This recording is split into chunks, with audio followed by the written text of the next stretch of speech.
নমস্কার বন্ধুরা, recruitment update YouTube চ্যানেলে সকলকে স্বাগত জানিয়ে আজকে 26/4/2021 বিধানসভা ভোট 2021-এর যে বিধানসভা ভোট, যে 8 দফার বিধানসভা ভোট শুরু হয়েছে প্রক্রিয়া, তার আজকে সপ্তম দফার ভোট রয়েছে, আর একটি দফা বাকি রয়েছে। তো আজকে এই সপ্তম দফার যে ভোট রয়েছে, সে ভোটে মোট 34টি বিধানসভা কেন্দ্রে ভোট শুরু হয়ে গেছে। ঠিক 7টার সময় ভোট অলরেডি শুরু হয়ে গেছে বিভিন্ন জায়গায়, কিন্তু কিছু কিছু জায়গায় অশান্তির খবরও আসছে। আপনারা অবশ্যই সংবাদ মাধ্যমে সেটা জেনে নিতে পারবেন। তো আমরা একটু দেখে নেব যে আজকে সপ্তম দফার যে বিধানসভার ভোট চলছে, সে 34টি বিধানসভা কোন কোন বিধানসভায় রয়েছে, বা আরও কিছু বিস্তারিত খবর জেনে নেব। তার আগে বলি, যদি চ্যানেলটা এখন সাবস্ক্রাইব করে না থাকেন, প্লিজ সাবস্ক্রাইব করে নেবেন নানা ধরনের লেটেস্ট আপডেট পাওয়ার জন্য, চাকরির খবর পাওয়ার জন্য, শিক্ষাসঙ্গত খবর পাওয়ার জন্য।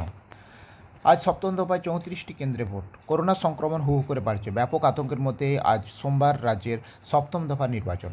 5টি জেলায় 34টি আসনে ভোট গ্রহণ হবে। এর মধ্যে দক্ষিণ দিনাজপুর এর 6টি, মালদায় 6টি, মুর্শিদাবাদে 9টি, কলকাতায় 4টি, পশ্চিম বর্ধমানে 9টি বিধানসভা রয়েছে।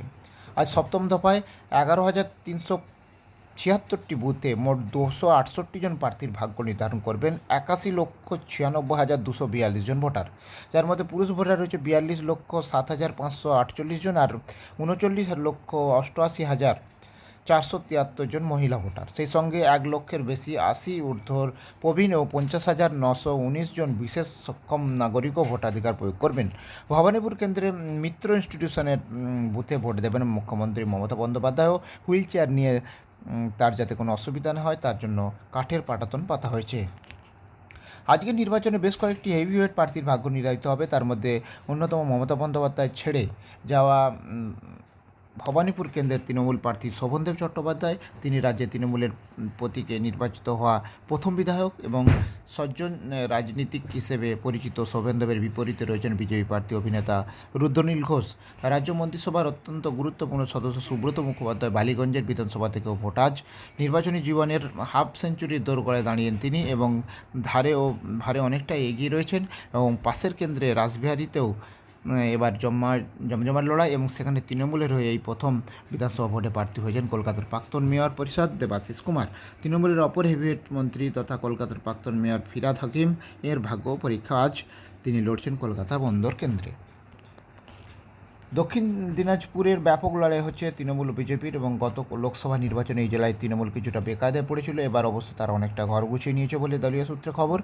মালদায় 6টি আসনেও ত্রিমুখী লড়াই হবে, তবে সবথেকে জোরালো টক্কর সম্ভাবনা মুর্শিদাবাদ এবং পশ্চিম বর্ধমানে। আসানসোলে উত্তর ও দক্ষিণে লড়ছেন তৃণমূলের হেভিওয়েট প্রার্থী মলয় ঘটক, তারকা প্রার্থী সায়নী ঘোষ, এবং নির্বাচনী লড়াইতে রয়েছেন মুখ্যমন্ত্রী কৃষি উপদেষ্টা প্রদীপ মজুমদারও। জামুড়িয়ায় সংযুক্ত মোর্চার হয়ে প্রতিদ্বন্দ্বিতা করছেন জেএনইউ এর ছাত্র সংসদের সভানেত্রী ঐশী ঘোষ।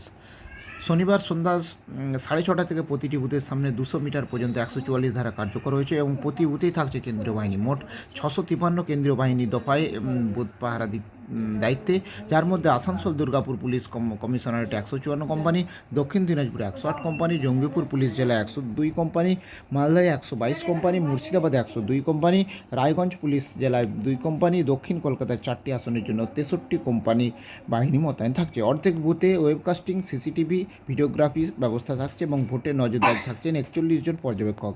তার মধ্যে 26 জন সাধারণ পর্যবেক্ষক, 9 জন এক্সপেন্ডিচার পর্যবেক্ষক এবং 6 জন পুলিশ পর্যবেক্ষক।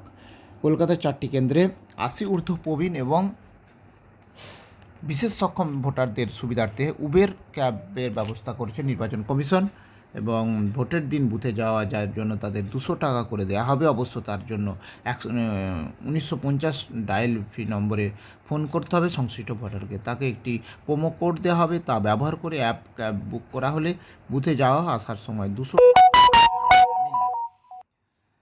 তো দেখলেন আজকে বিধানসভা ভোট 2021-এর যে সপ্তম দফার ভোট, সেই 34টি বিধানসভা ভোট কেন্দ্রের কোন কোন বিধানসভা কেন্দ্রে নির্বাচন হচ্ছে সেই সংক্রান্ত আপডেট আমি শেয়ার করলাম। তো যাই হোক, ভিডিও ভালো লাগলে সে লাইক দেবেন, কমেন্ট দেবেন, আর যদি চ্যানেলটা এখনো সাবস্ক্রাইব করে না থাকেন, প্লিজ সাবস্ক্রাইব করে নেবেন। ধন্যবাদ। ফিরে আসছি পরের ভিডিও নিয়ে।